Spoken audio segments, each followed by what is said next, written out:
So I would say that understanding what you and I are doing on earth, we are here to awaken, to become free beings with heart open, with not caught in mind, in order to be instruments for the relief of the suffering of all of it of which we are a part.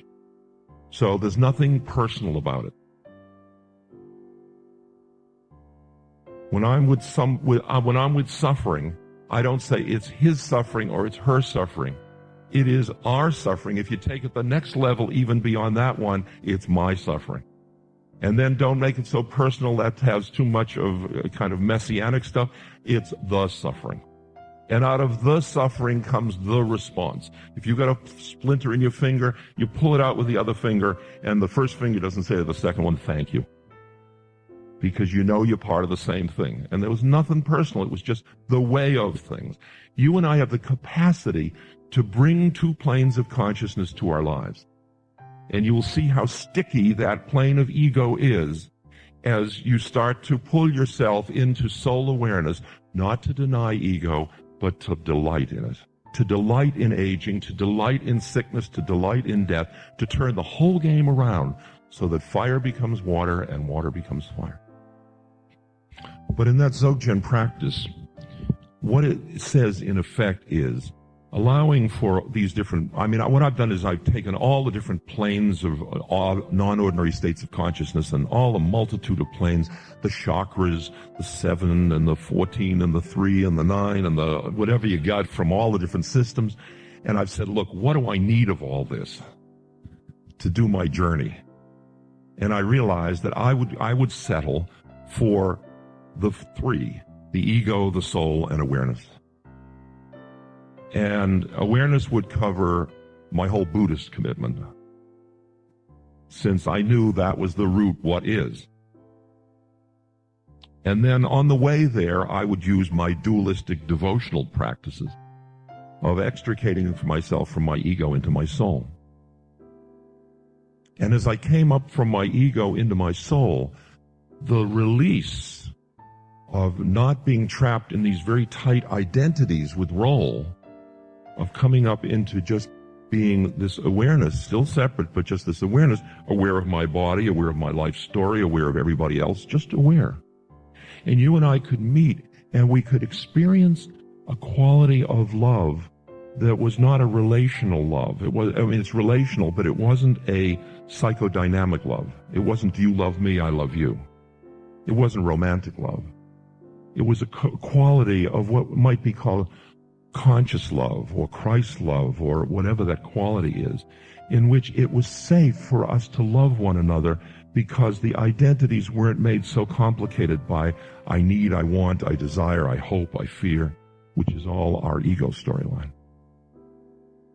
So we could meet, are you there as a fellow soul? I'm here. Far out, isn't it? Interesting life, isn't it? I walk into a room with somebody that's dying of AIDS, young person, dream shattered, family ostracizing, economic hardship, opportunistic illnesses, suffering. It is such a powerful symbol, it's almost impossible for anybody in our society to walk in without reacting in some way to the symbolic identity of that person. And I walk in and I work on my consciousness and I keep quieting down because I have all the reactions everybody else has. And I don't push them away, but it's like, and also, and I just keep coming back into this other place where it's a fellow soul just like me, and we've taken different incarnations, and this one is ending this way and going through this process. And I, in effect, am saying, I don't say it, I'm just sitting there making my consciousness an environment where if that person would like to come out and play, I'm right here. I have no moral right to define what that person should do. I don't know what their karmic predicament is. If you were, you should die the way I think you should die. Nonsense. It's a mystery. Death is a mystery, the process of death. And what the soul is because the soul is sort of an in-between being. It's like a step on a ladder that you're going to later throw away. What you do is you can use soul identity, like you are somebody on another plane. Just like when you dreamt last night, you thought you were somebody else, didn't you? If you entered into your own dream, you probably didn't enter in just as who you are now. You entered in some other way. And you woke up and you said, that's all a dream. And so is this one. And the question is, knowing it's a dream, that's like lucid dreaming. Knowing it's a dream, can you continue to dream? That's what the soul does. The soul appreciates that it's a dream, and the ego is in the dream.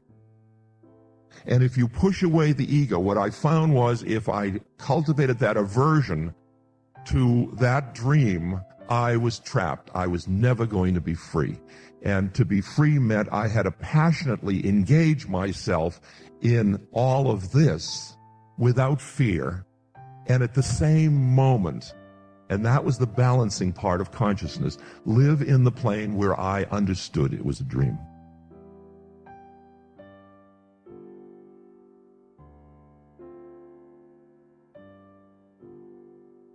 Leela, play, whatever you want to call it.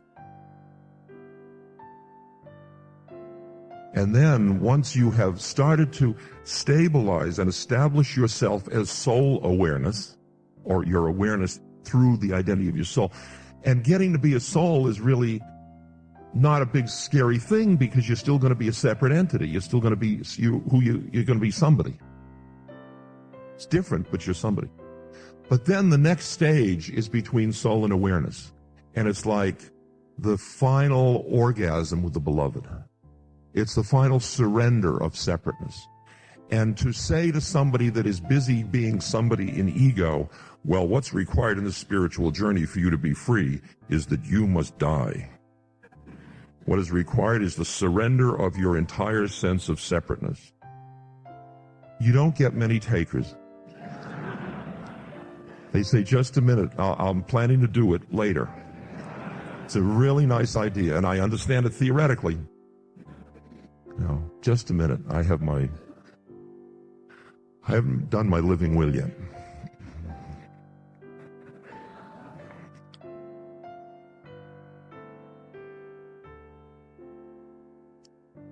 So when I said to that group I could talk about suffering, death, and aging, to me, that was the grace. That we were finally ready to bring those things out of the closet and to be with them. To be with them, to become what in Yiddish is called a mensch. It's somebody that can look and that you can accept the fact that your heart is breaking all the time. You know, you say, my heart was broken. Well, you notice in most cases it mended.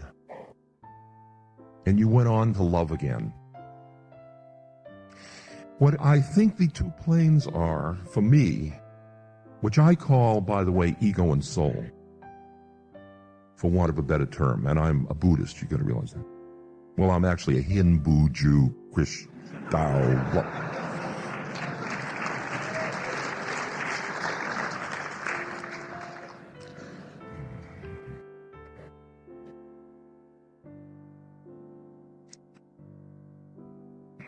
But you and I, let's play with these two levels, because you and I are meeting here. On one level, you are a woman, a man. You live in a certain place. You have a certain ethnic identity. You have a certain social identity. You have certain roles you fulfill. You're members of certain groups. That's who you are, and you have come here to the Doubletree, to our temple today, to hang out with me, to come and hear a lecture. And I am a lecturer. Now there's another level at which you and I are fellow awareness. You and I are here just appreciating how the universe is, including our own storyline. In other words, we are souls meeting together to enjoy and appreciate and feel concern for and all the dance of incarnation. We are incarnates and we are also non-incarnates. That is, the soul is not exclusively that which is in your body. In fact, it would be more real to say your body was in your soul, because your body is actually the karma. How the hell do I know? Your body, from where I'm sitting, in this reality that I'm playing in at this moment, and I'll give you the full treatment. I won't even dress it up for the West. The soul is carrying karma. The soul is the karma carrier. It's like a psychic DNA that's going through, because it's still unique. It's still unique in itself. It's separate. It's still separate from, it's called the Jivatman in Hinduism, as opposed to the Paramatman, which is the one, the God, the pure awareness. And so this soul is carrying the karma, and it works out that karma through dreaming, through manifesting in these various levels of reality, of which one of them is this one.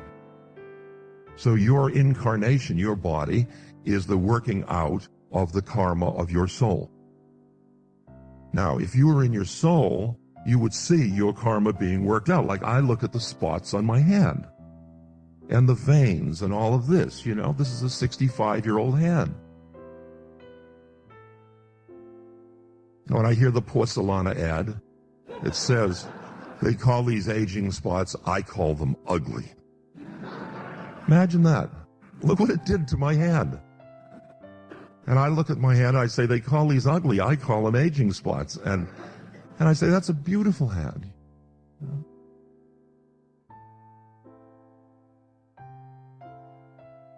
I can do that because I'm not so invested in this hand.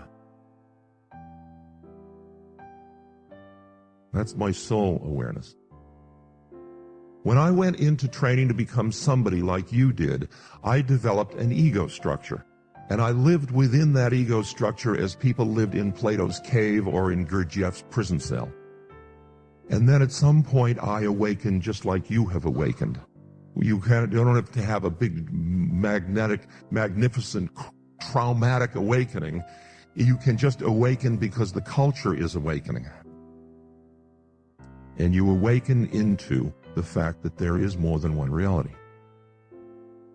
And you're starting to awaken out of your somebodyness and even your somebody specialness that you went into training after you trained to be somebody. Aren't you all somebody special? So here we are busy being somebody special and comparing ourselves to everybody else on every possible dimension. It's fascinating. You go out in the woods to look at trees. You don't say that pinyon isn't as good as that redwood. You say, a pinyon, a redwood. You see a gnarled tree and you say, look at the beauty of that. You see a straight tree, you say, look at the beauty of that. You come back with humans. You never do that. If she were only a little, if he could only, I like them best when I'm disgusted with that. Instead of, look at that, an absolute essence slimy liar.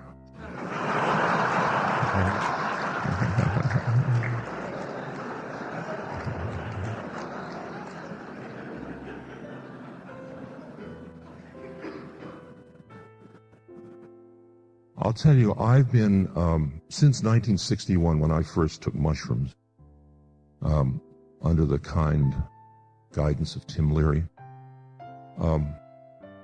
I have been, my whole life has been turned around, and I have been pursuing some path. It appears like a path, I experience it as a path, of transformation of consciousness, of awareness, of something, of who I am. Because I saw in that first experience, I wasn't who I thought I was. I wasn't who everybody else thought I was. I wasn't who everybody else, I wasn't even one of the people everybody else thought they were. See, because when I was born, I, like you, went into somebody training. See, you were trained to become somebody. So you have a name, you have an identity. Oh, Doris, she's the one who. You get to develop a role. You go into somebody training, and you go into somebody training because you are surrounded by trainers, all of whom think they are somebody. Your parents definitely thought they were real. Didn't they? Mine did. For the most part, they thought they were real. And they trained me to think I was real. And I was galumphing along being real until the mushrooms. And at the moment of the mushrooms, I saw that I was only relatively real. That who I thought I was only relatively real, and who I turned out to be was much more interesting than who I had thought I was. Which was an incredible surprise, since I thought I was going to spend my life being who I thought I was. Is this too weird, or you hear where I'm playing with? See?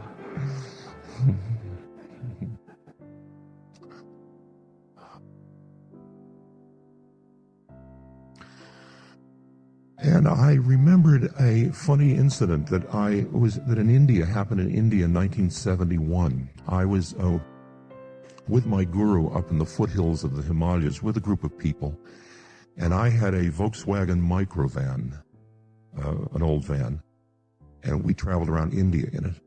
And at that time there was a tremendous, horrible suffering going on in Bangladesh, which was not just maybe 200-300 miles away. And people were dying. It was a terrible scene, you may remember. And I wanted to go there and take my van as an ambulance. And I went to my guru, and I was very agitated, and I wanted his blessing to do this. And he didn't have a word to say about whether I should or I shouldn't. And in fact, for other reasons, I didn't. But what he saw was my agitation. And he said to me, "Ramdas, don't you see it's all perfect?" And when he said that, it was like an obscenity. How could you hear of children dying and with the same consciousness say it's all perfect? It's taken me years to work with whatever that is, and that's part of this process. Because the process is realizing that you and I exist on more than one plane of awareness simultaneously. And that on one plane, suffering stinks. And on another plane, suffering is grace. And the question is, can you balance those two things in your consciousness? Because to the extent you can, you are then capable at looking at suffering and bearing the unbearable. Because who it was that found the unbearable has changed. See, you have a choice when you find things unbearable. You can put up blinders so you don't see the things, in other words, deny the reality out there, or you can change what's in here. And I would say that we are awakening or being forced to awaken, or the conditions are ripe for awakening, or whatever. And that has to do with recognizing that you exist both as an actor, as a doer, as a body, as a personality, as a storyline. And there is a part of our awareness that is like this absolutely clear, present, just what words you would use: appreciating the form of the universe, appreciating the play of God, standing in awe of the miracle of it all, whatever. I mean, that wasn't scrunched out in you by the pain of the stuff. Thank you for watching. Please like, subscribe to our channel.